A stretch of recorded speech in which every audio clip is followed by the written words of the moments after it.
guys, I am so excited for our next speaker, my dear friend Amber, whom I admire so much. You know, when people say when I grow up, I want to be like X or Y. Well, I definitely want to be like Amber. She's fantastic. If it happens that you don't know her yet, I would let her introduce and give you some details. Hi, Amber. Hi, thanks so much for having me. I really appreciate it. It's a total honor to be here. That's wonderful. So tell us a bit about yourself, just in case we have some of the viewers that don't know, a lot about you and your company yet. Yeah, of course. I'm the co-founder of East Fifth Avenue. We are an high-end agency for affiliate management that transitioned into training and consulting about 3 years ago. So we work on both sides of the business when it comes to affiliate management. On one side, we act as your sales team and, grow your company that way. And on the other side, we train you on how to be better with affiliate management, train your in-house teams, and do consulting. So it's been a total honor. We've been in the back end of, hundreds of different businesses now. And I'm just, really delighted to be able to share some of the information that's working for us right now and also what's working for our clients. Amazing. So, we can dig in. Tell us, what do you have prepared for us today? Yeah, so I want to cover 5 different talking points around what's really working in a post-COVID world, including actual data around what ethical opportunities are available to us and things that I would be focusing on and that we are focusing on as a business to grow our affiliate revenue month after month, both for ourselves because we have our own offers and as well what our clients are doing. So this is a really great behind the scenes kind of sneak peek at what's working. And my intention with this talk is to give you some really practical, actionable tips that you can easily implement into your affiliate programs. Oh my gosh, that sounds awesome. I'm prepared. I have my notes. All I'm ready. right, cool. So I'm gonna screen share here. And just give me a sec. I'm technologically challenged, so Oh, I I'm totally, just gonna make I sure that totally I for a second.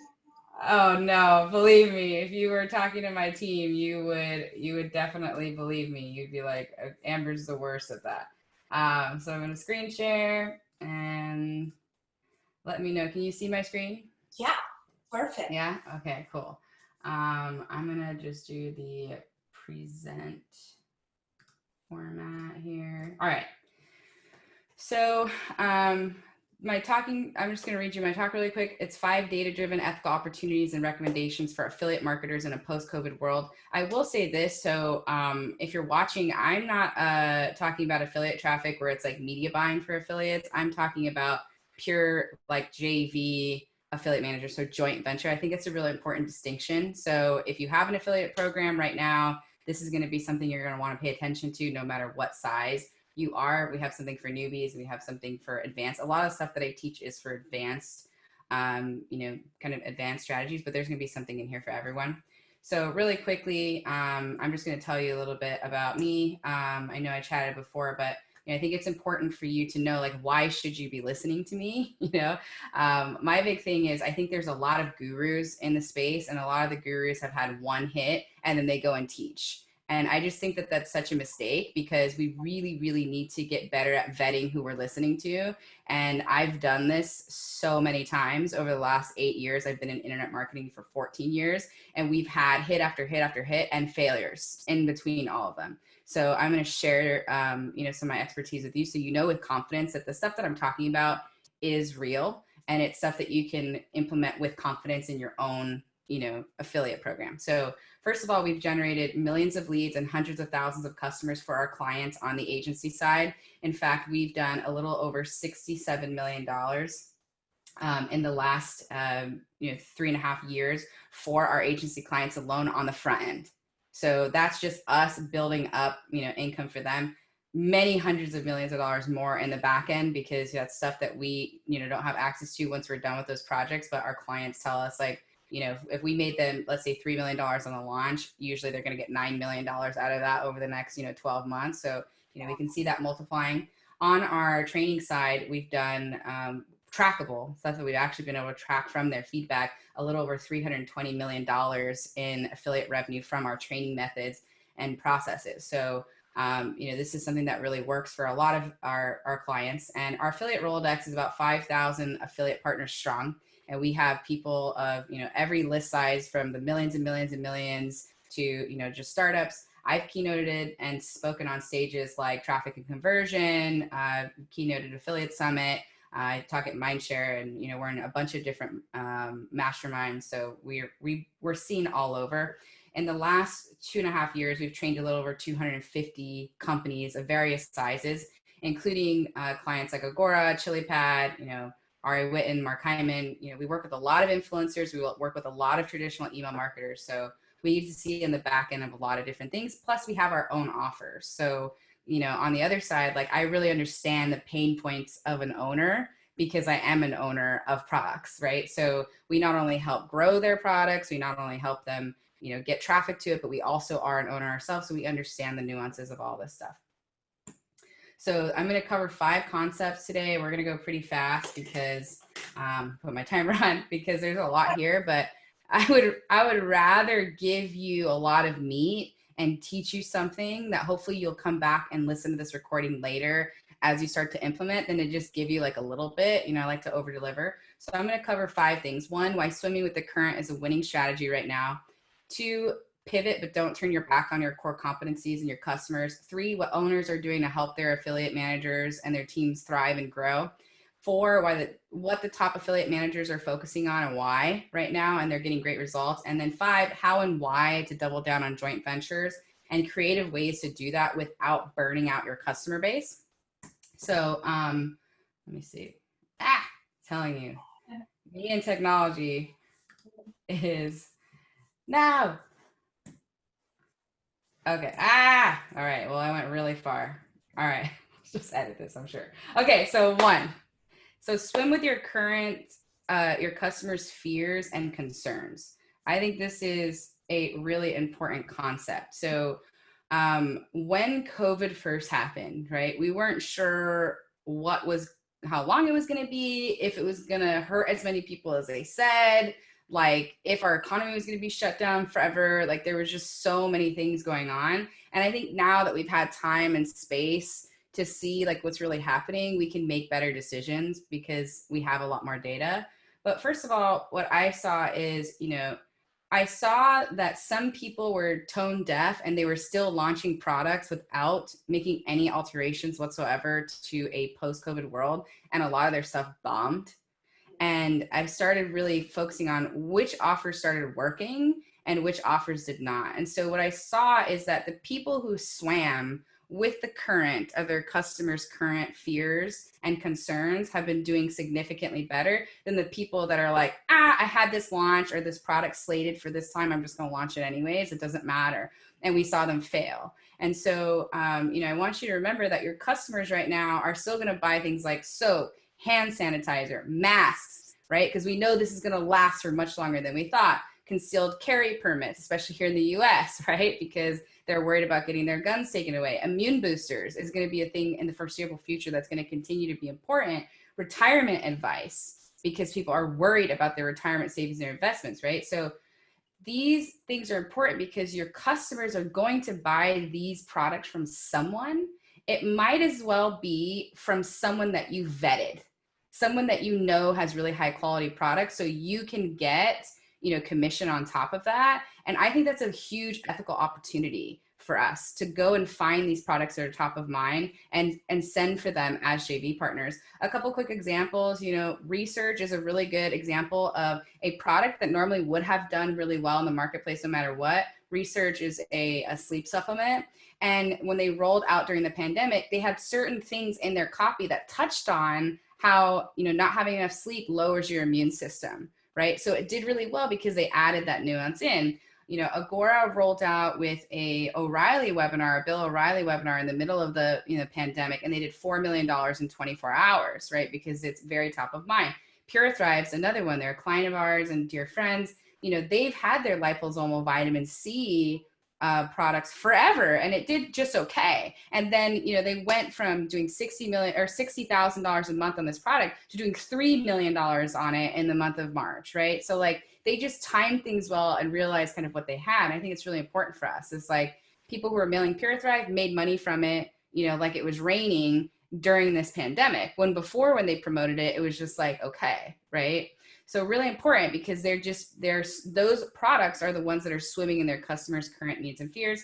So if your products and offers are not a fit for the current market, what I would do is I would put them on hold, and then or speed up and re-release products and services that do address their current needs. And in that hold period, I would promote third-party offers that do meet their needs, right? So that you're still making money, but you're really looking at stuff. And you might just need to change the assets around them to just mention COVID, you know what I mean? Just to touch on it. And it doesn't need to be COVID, just like an acknowledgement that you know that this is a new product or offer that can help them, something that's not past COVID. I think it's really important for conversion too.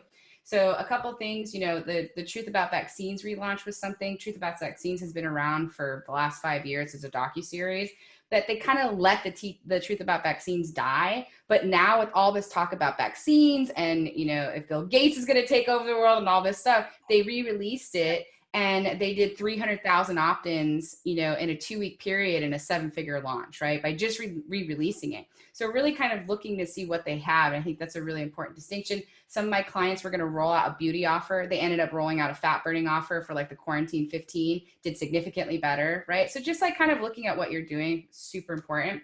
And I think those are the huge ethical opportunities here to making significant money, sourcing great products for your customers, or rolling out stuff you normally wouldn't. That's a better fit for the market currently. So I really want you to think about that when you're swimming with customers. So a few things. I also think when you're talking about swimming with the current, health, wealth, and education are booming right now. And I think they're just going to keep booming. And I'll give you a couple examples. So one of my largest clients is a network, and they're up 140% this year in the health and wellness vertical, which is their main vertical. And I think that's a lot for a company that does millions a year. And you were so kind and generous to give you some of the stats from MaxWeb. And you guys are also doing hundreds and hundreds and hundreds of millions a year, if not hundreds of millions a month, right? So you guys are up 22% in a health and wellness niche, which is a huge increase for a company your size, right? So we're going to see, and I predict this trend is going to continue. Direct to consumer and health and wellness has soared. Obviously, you can't go into the stores anymore or feel comfortable about it as much. So I think they're going to continue, that trend's going to continue. That eliminating the middleman, going direct to consumer is going to be and continue to be a huge boom. And people are going to continue to worry about their physical health. Search volume for investment advice is up 1,600% on Google, which makes sense. You know, we're worried if there's going to be a Great Depression or another, you know, recession. And financial offers continue to do well. I mentioned the Oxford Club $4 million webinar, but we're seeing that Agora is just growing by leaps and bounds right now. This is their wheelhouse, you know, financial offers, and anybody in the financial offers market, I'm seeing grow tremendously as well. As long as there's an economic crisis, you know, consumers are going to continue to worry about the health of their finances. So I would source great offers. I would source great health and wellness offers, great financial offers, and great skills offers. So, you know, offers like Advance Your Reach, they teach people how to get on stage. They did $12 million in 30 days teaching people how to do that virtually, when they were doing $10 million a year before, every year teaching them how to do that, right? So they just like pivoted hard and figured out how to reach you know, mass market with this. Bookkeeper.com, they're clients of ours. They've had a huge growth of people learning how to be bookkeepers, you know, which is an important skill set, and they're probably largely unemployed and they're picking up these skill sets. We know Stefan Georgi, his RMBC course did 300K in a couple of weeks, teaching people how to be, you know, copywriters. So I just think that skills and education is going to continue to grow as well, an important vertical to pay attention to. Okay, this keeps sticking for me. I don't know why this is doing this. All right, let me see if I can get it. All right. So the other thing that I'm going to talk about is pivoting, but don't turn your back. So I think this is a really important one. I see so many business owners have the instinct to just change everything that they're doing. Okay. They're like, you know what? It's a global pandemic. I'm just going to burn everything down, and I'm done here, right? And I think that, you know, when you talk about pivot, I always think of basketball. Right. So I don't think of the traditional business pivot. I think of what most of us think of a pivot. When you're pivoting in basketball, if you're not familiar with it, you're keeping one foot on the floor while you turn, right? You're not picking up and running with the ball in a different direction, you are staying in your core competency and you're pivoting and you're turning with it, right? So I just think that's so important to remember. It's like they're not taking it and going from basketball to football. It's not what they're doing. They're still playing the game of basketball and they're still staying in their core competencies, but they might be changing it a bit and what they're doing. And so I highly recommend looking at ways to keep one foot on the ground of your core competency while you add in new ways of making money with your learned skills, current offers, and experience. And so I'll give you a couple examples. Our example is, it used to be a minimum of a $10,000 investment with us, $10,000 a month up to $25,000 a month to work with us as either an agency or a training academy. We never had low ticket stuff because I always had this belief that I needed to have my hands on people's businesses for them to really grow.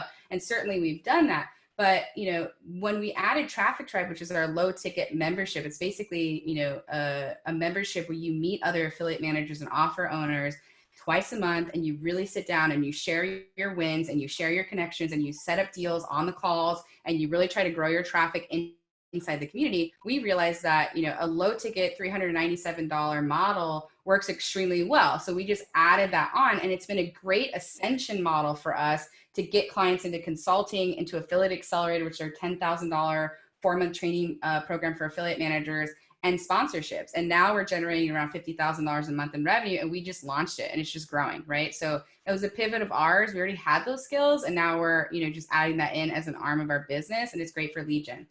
Other clients that we're seeing, they also rolled out low ticket due to only doing high ticket offers. And they did some interesting things with their high ticket stuff that I think is really important for anyone who's doing high ticket.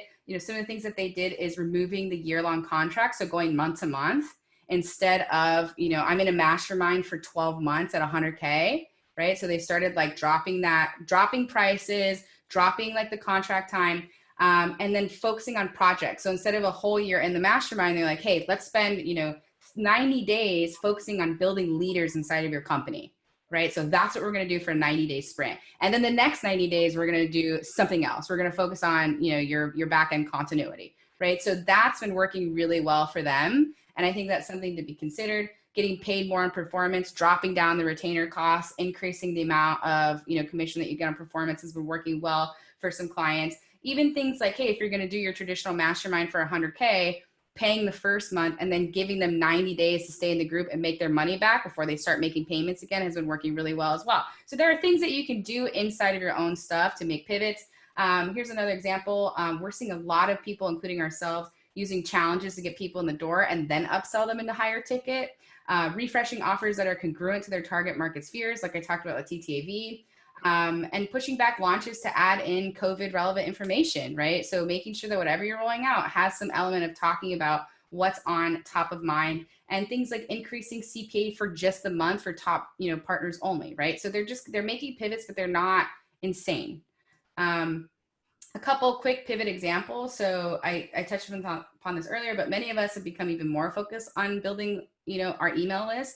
And I think the main thing around this is I want to be top of mind. I want all my clients to be top of mind, that when clients and consumers are spending at normal levels again, especially for high ticket, that we are the people that they choose. So part of that is building tribe, and you can do that in the form of communities, challenges, webinars, trainings, launches. That's one thing that we're really heavily focused on. So I'll give you a couple of examples. So before we started Traffic Tribe, we just started doing free calls. And we had thousands of people come through these calls just from our network and word of mouth. And it was so fun. And what I realized in that is that people really need that community, but it's really hard to lead a community when it's all free because people aren't as invested. So that's when we turned it into Traffic Tribe, and it's been great.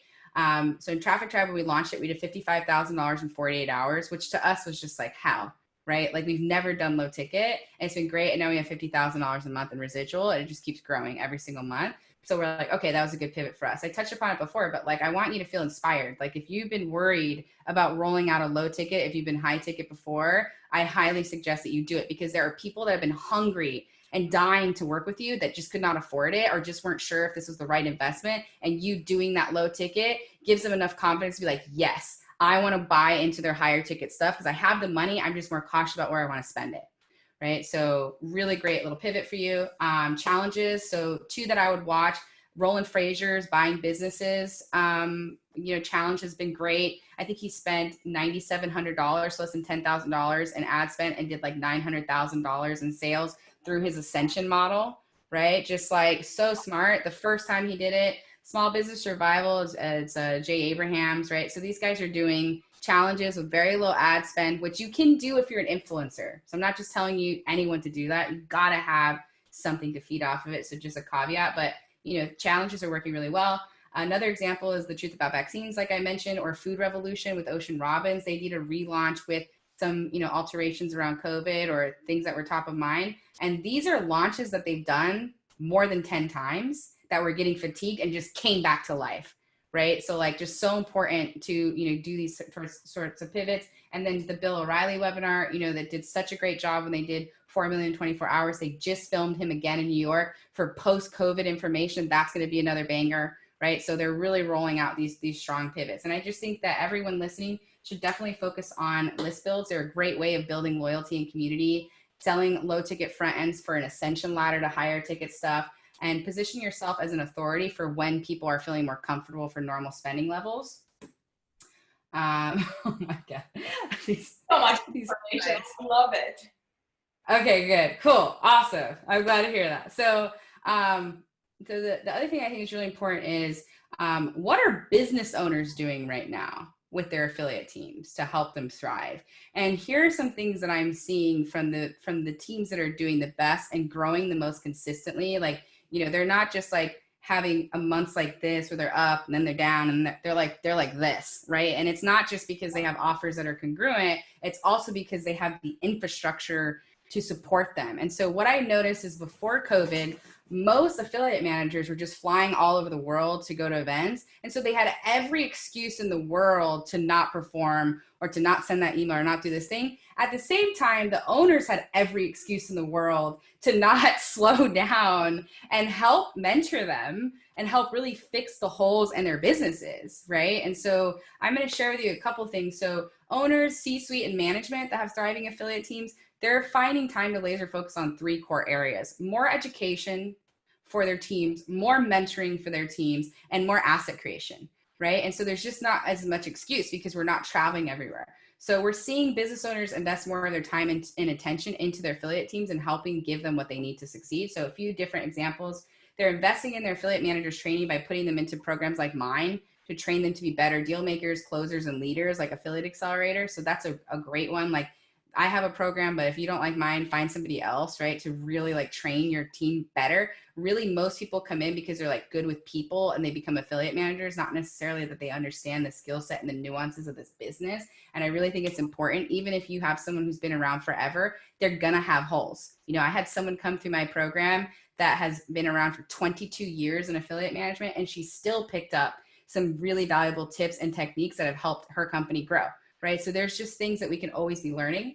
Finding creative ways to keep their affiliate managers networking and deepening relationships in a creative way if we can't travel. So Traffic Tribe is one, not to plug it, but like I haven't seen anything else like it. There's 137 affiliate managers and offer owners in there of every niche. So we have John Ashraf's team in there, Amy Porterfield's team in there. We just have Natural Health Sherpa. We have like so many big players and we have small players. We have every player in between. It's important for you to meet them, right? So that's one way to do it. You can do happy hours, you can do different things, but definitely what I predict, here's my prediction for the future. And I know this is to be true about me. By the way, it's now August? I have saved over $400,000 since beginning of COVID in March, not sending my team to events. Do you think that I'm going to be spending that amount of money as a business owner again?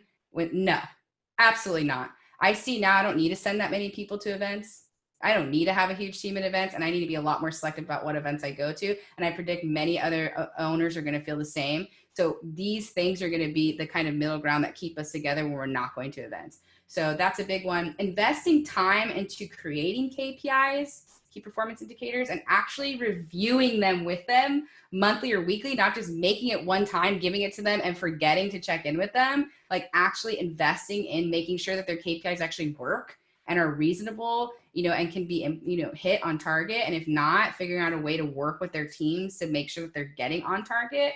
So I just think that's a big one. Scorecards are huge, quotas for their teams, and they're mentoring their teams if the teams don't hit them, instead of just being like, that's something I'll deal with later, right? So we're really seeing them grow in that way. And then creating the assets that their team has been begging them for months and months. Things like new email swipe copy, new hooks for the VSL, right? Running needed split tests, optimizing fatigue funnels, rolling out complimentary upsells and downsells to that. Like their teams have been begging them for this, and they're finally rolling this out because they have time. So important.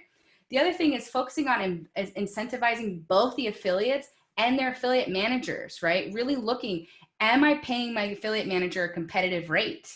Am I paying my affiliate partners a competitive rate? Could I pay them faster? Could I pay them more, et cetera? Really looking at that. And I think the people who look at it, there's always room to improve. And when they improve that, you see their revenue increase as well. And then, also doing things like giving their affiliate manager more raises, more bonuses if they're not competitive, or bonuses to hit target, and also feeling comfortable like, hey, listen, owners, there's a lot of talent out there right now. A lot of talent available for hire that really needs that. If your team is just not the right fit, and even with the mentoring and all this stuff, they're still not performing, maybe you can move them into another place in your company that's better suited for them, and you can hire rock star talent at a really affordable rate.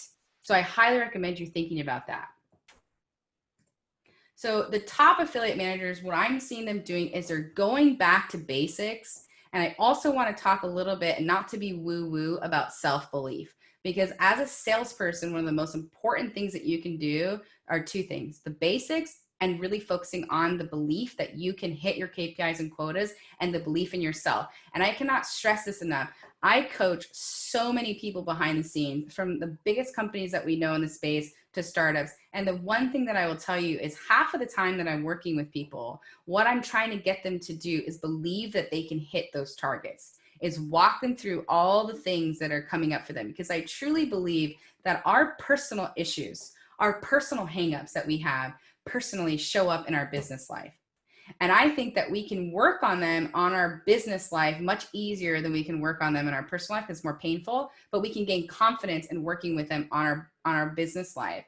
And I truly believe that whatever you're saying from your teams or yourself, if you're listening to your affiliate manager, you're like, God, this is really hitting on me. Just know that, like, we know what you're struggling with internally by how you struggle externally.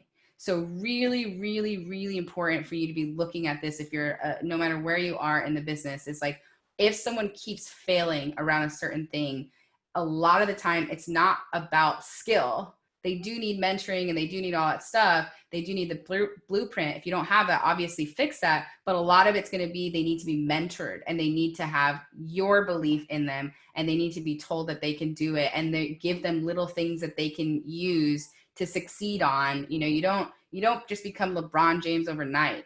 You have to go to the gym, work out, take your jump shots, do all the things, right? And do this for your teams as well.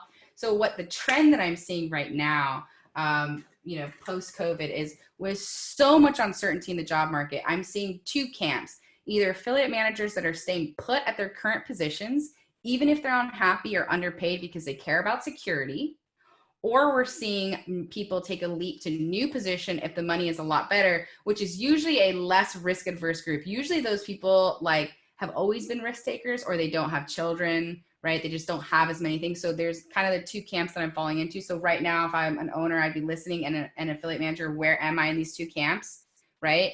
And you can make them happier in the first camp, right? And then if they're coming in from the other camp, you've just invested a lot of money into them. You really want to make sure their skills are good, right? And that they have everything they need to succeed. So what I'm seeing the top affiliate managers do right now is going back to basics. Cannot tell you how important this is. So they're carefully tracking key metrics for success. Here's a few ones. Like, if I'm seeing that their numbers are coming down, usually it's a direct correlation to the amount of phone calls they've been making. I cannot tell you how much it pisses me off to have someone come to me and tell me that they're not hitting their goals when all they've been doing is emailing people. Okay. That has to stop. There is such a bad habit in this industry of being comfortable firing off an email to get something done, or sending off a chat on Skype to get something done. Like, that is not how it's done. And you're a great example of it. I've been busy, and you followed up. You found my WhatsApp number. You found my cell phone number. You hit me up on Skype. You hit me on email. You are not to be deterred. That is why you're successful, because you will not be deterred. You know what I mean? Truly, you know how to get it done as a salesperson. And that's what a good salesperson does. And any good salesperson knows we can move a lot more volume on the phone or on videos, and in person than we can on mass blasting them to death or just sending out emails. So really getting back down to basics and brass tacks. If you don't like phone calls and video chats, let me tell you, you are not in the right position. You should be retrained somewhere else that will be a better fit for you and for the company. And you can do it inside the company, right? Doesn't mean that you have to go somewhere else, right? So they want to really measurably improve at their job. Owners, if you are not tracking these metrics, you are missing it. You are missing it. Like, you need to be tracking how many phone calls, how many emails, how many clicks, how many sales, how many new people that they're adding in, how much more they're getting from their current affiliate partners. There's always meat on the bone with your current ones, right? Really tracking this stuff. They're investing in their own learning. So they're doing a lot of virtual events. They're doing communities like Traffic Tribe. They're learning new parts of the business. Like, they're learning how to buy email drops, or they're learning how to do copy, or they're getting more mentoring inside of the company or externally with other people, with coaches, right? So they're really digging deep and getting better. They're getting more aggressive. This is the other thing. It's like, you need to get aggressive right now. This is the time, because this really, really, businesses are going out of business left and right. Consumers are still missing their job. Like, we need to make hay while the sun is shining and get aggressive, right? So ask for more money if, they hit bigger targets is a big thing. Like, if an affiliate manager came to me and was like, hey, I'm not happy with my current commission structure. And the first thing I would say is, well, then you need to go talk to your owner and say, if I get an increase of this with my efforts, can I get more money? Any business owner is going to say, yes, of course, right? If it's within reason. If it's within reason, it makes sense for the business, they can work something out like that.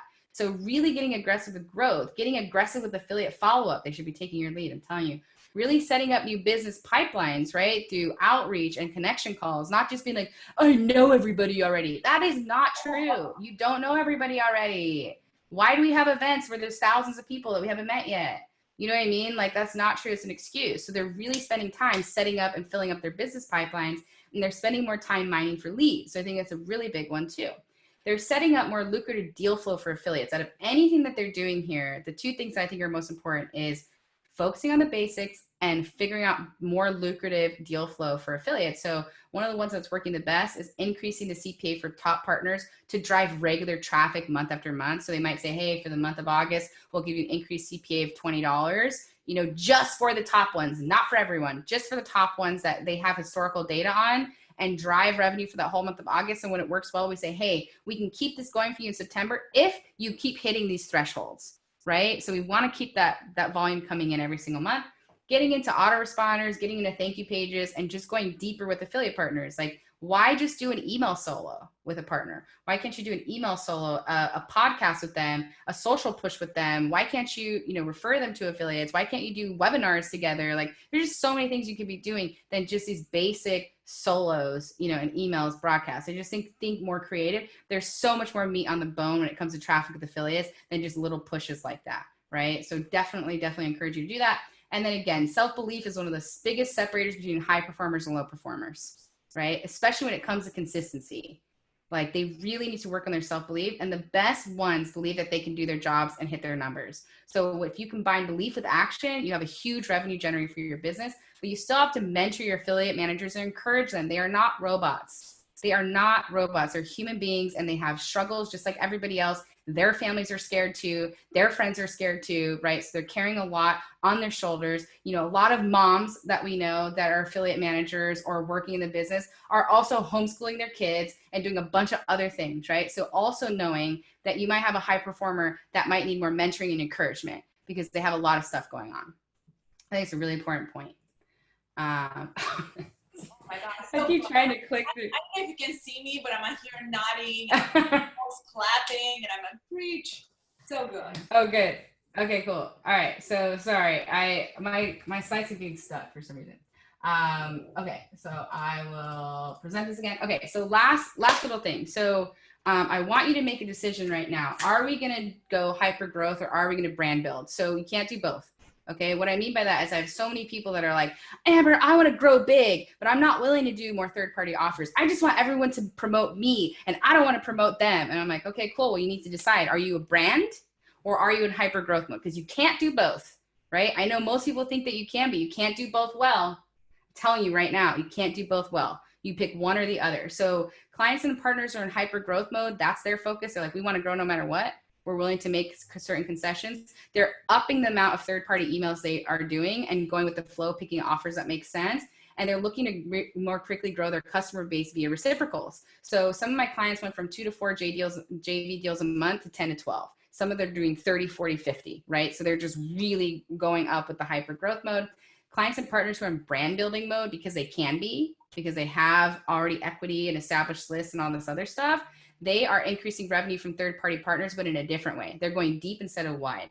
So, instead of just a newsletter, solo, or a live stream, they're doing the above plus podcasts, social pushes, ARs, webinars for maybe 12 to 20 partners a year, right? That's it. So they're setting up way higher CPAs or just setting up more lucrative deals inside of that deal flow. And so they're going with people that they believe in, know, like, and trust, that are not harm to the brand. And they're doing that. But they have a different, think of people, someone like an Organifi or someone that has an established company already. They can get away with doing this, especially if you have a high converting offer. You can do this kind of stuff, but like make a decision on what you're going to do. So one client who decided to go hyper growth mode went from doing $1,000 to $2,000 a month from their email list to doing $48,000 a month on average with just third-party offers, right? So this is just like working. You have to decide.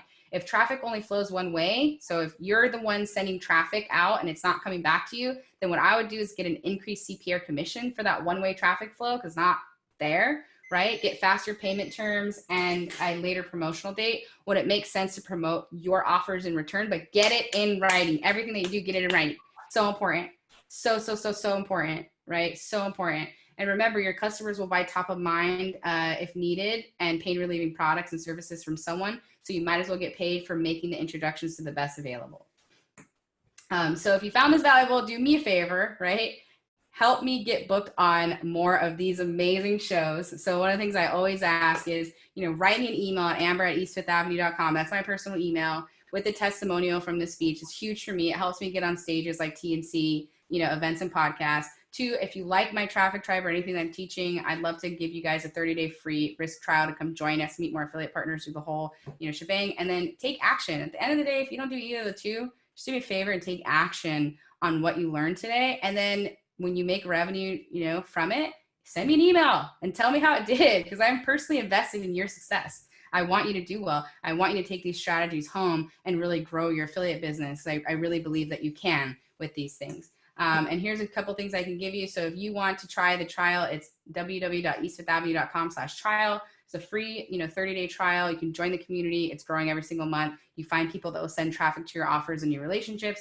If you want to email me directly and set up a time to chat with our team or get a free affiliate toolbox, it's a 19-page guide that we made that will work for anybody at any level. And it includes strategies that I've not shared here that are timeless and super, super basic and important to find money being left on the table right now. Go ahead and email me at amber@eastfifthavenue.com and we'll send you that guide. If you want to set up a strategy call with us, just let us know. We'll help you. Like, even if you don't buy from me, I don't care. My whole thing is elevating the space and helping people in this industry do better. So that's my passion. And I really super appreciate you guys having me here today. It's an absolute honor. And I hope you took some good stuff away from it. Oh my gosh, Pat, are you kidding me? It's amazing. I have so many notes here, and Awesome. As you were walking us through everything, I was sitting here nodding, and you're so right, and a lot of the things you said, they come as common sense to you, right? But they are so valuable, and it's so important to hear, that stuff. And I'm sure, everybody watching right now are in agreement. One of the big questions here, obviously you're so successful, you're so good and awesome at what you do, and you work so hard. How do you stay motivated? How do you get up every morning and, mentally prepare yourself to get it done? Yeah, that's a good question. So we were just talking on this call before all the stuff that's been going on, and the way that I stay motivated is I take care of myself first. So, I meditate every single day. I wake up every day and I take a walk and I listen to Mary Morrissey's morning wake up call and just get my mind right. I exercise, I eat right. I plan my day around having people help me and really delegating and having people make sure that I'm fed, I'm watered, because I'll be on calls all day from 8 in the morning until 9 p.m. at night on calls, and I have to do all of my follow-up stuff, right? So it's It's about one, taking care of myself first, making sure I'm healthy, I'm fed, that I'm mentally prepared. I think 90% of this is the mind game, what happens in between our ears. So really focusing on that. And then also, having my why very clear. Why am I doing this? What is that? Because I think that's the thing that's going to last us through all of this. Because I know for me, when I hit a revenue goal, I'm like, that was great. I'm pumped. Maybe I'll buy something. Maybe I'll put in savings. But I don't stop and celebrate it. And I made that mistake. So really celebrating successes and, the things that you've worked on, and not just going to the next thing, because it leads to burnout. So that's the way I stay motivated, is like staying connected to my tribe, staying connected to my family members, staying connected to me, and investing into me so that I can invest into other people. Oh, that's so wonderful. And you're so right. Um, Another question, a lot of everyone wants to know what, you were telling us about the trends, right? And someone in your Yeah. position can see so well the different trends, and you've been doing this for so long. Besides the conference, that you think something like virtual, like the traffic truck, which I honestly agree a lot. What other trends are you seeing right now, and you think they're going to stick, and we're going to have this next year as well? Yeah, I think when it comes to conferences, we're going to have to figure out how to keep people engaged. I mean, I'm very blessed that whoever's watching this right now is enjoying it, but I know that I have to compete for their eyeball space with everybody else doing virtual events, right? So it's like, how do we make these things different? How do we keep evolving this and still make it feel new and different and vibrant and inclusive, right? So I think that's one thing we're going to have to keep being creative. I do think the direct to consumer stuff is just going to keep growing. So if you're not in that yet, like, I really think that you should be and start thinking about doing more direct to consumer stuff. And I think at the end of the day, what we're going to see is just the uncertainty is just going to continue. Like, we don't know what's going to happen. We really don't. I think what's happening right now is everyone's been given a microphone, and everyone's suddenly become a scientist, or a a neighborhood watch, or like whatever. You know what I mean? People have been giving microphones that maybe shouldn't be, because they're not scientists, or they're not, they're conspiracy theorists that like don't work at the CIA. You know what I mean? So I think that, but I think the reason why we see that is because there's so much fear and uncertainty. And so with that, what I would hope the trend would be is that people start to focus on only the things that they can control, and their self-belief, and really understanding how much what we think matters, and what we're doing matters, and what we're reading matters. And I think that we're going to start to see how much the media heavily affects and infects us with fear, and that really we're so much more alike than we are different as people. We all want security for our families. We want a better life for our families than our parents have. We want, security. We want comfort. We want love. We want stability. And I really feel like, the in-person connection stuff will continue, because you can't replicate that. There'll be less of it. But I really hope that, the trend that I'm seeing is still going to be fear, still going to be uncertainty, still going to be anxiety. But if we can turn that around, and everybody listening to this call, and you and I, we just keep remembering that we have true community, and we have true sovereignty over how we feel and how we think, no matter what's going on outside externally. 100%. That's so good. I think one of the pivots you should do next is write a book for us, because, believe me, we're going to eat that up. But that's I love it. One of Thank you. one of our affiliates is asking. One of his questions for you was, we see the trends. We've seen an increase in sales right now, but with so many people out of jobs, with so much uncertainty, do you think customers will still have the buying capital for health offers and offers in our space to grow? It's a really good question. I mean, unknown, right? What we do know is, historically, I mean, I think of Stephen Georgi. We were talking the other night at dinner, and he was like, hey, I started my supplement company in the middle of a recession. It's grown every year, right? And I truly believe that that's why you pick verticals that make sense for the future. If there's a global pandemic still happening and people are worried about their health, it makes sense to double down on health businesses, right? Like that's the one thing that we do know. It makes sense to, find financial offers because people are still going to be worried about that no matter what. And within that financial offers, what I predict is going to happen is a mass, because my mom's a real estate agent. So, she lost everything in 2008, right? She wiped out her savings in 2008 to survive, but she became the number one agent in Arizona for foreclosures and short sales. So she ended up making more money in 2009, 2010 than she's ever made in her entire life, right? Because she pivoted and did that. She was still a realtor, but now she's selling these different things. And I predict what we're going to see is an even bigger collapse of the housing market because so many people are unemployed. So there's going to be like offers in that, like, how do you snap up, good property, and what do you do with all of these, with all of these homes, here, especially baby boomers are made, they're dying, every single, there's going to be all this property up for sale. So like, what do you turn it into, right? Like there's just so many things that you can do to focus on and really look at trends and study them. But do I know if customers are going to have purchasing power?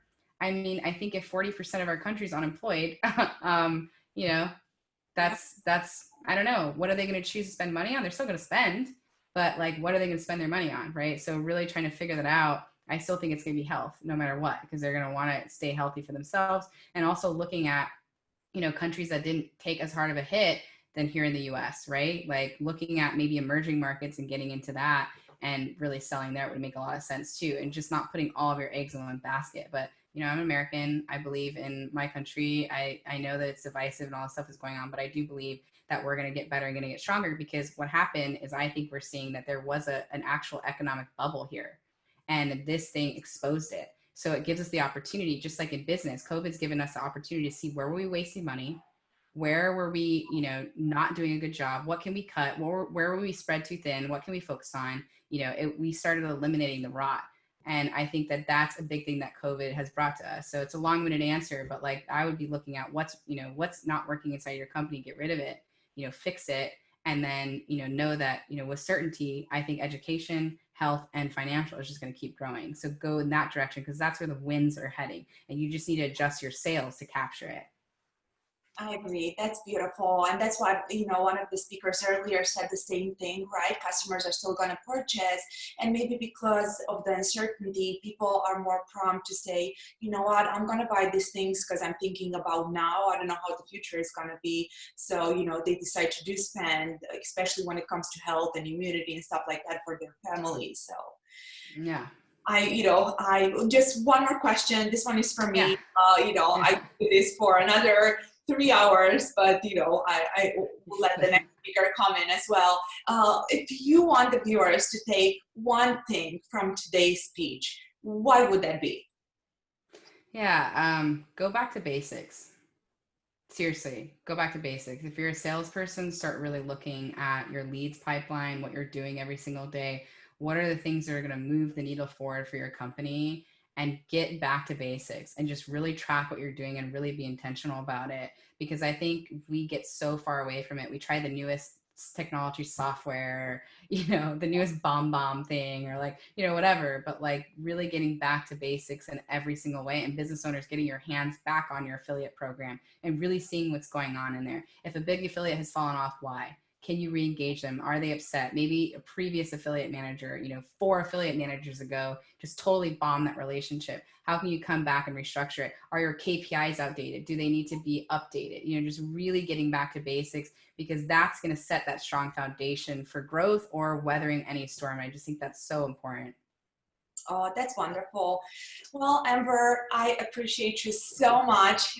This has been wonderful, and I'm sure we'll do this again sometime soon. Yeah, I love that. Yeah, you're amazing. Thank you so much for your patience with everything. It's been so awesome. For us, right? I mean, Traffic Tribe is fantastic. I really do encourage all of you guys to check it out, because anything that Amber does is great. And I mean, I don't have to say anything. Just, if you came in late today, please make sure you listen to the entire recording later, because you're going to see why so many people love Amber. So much valuable advice in, this 1 hour that we have here. So thank you again, Amber. Thank you.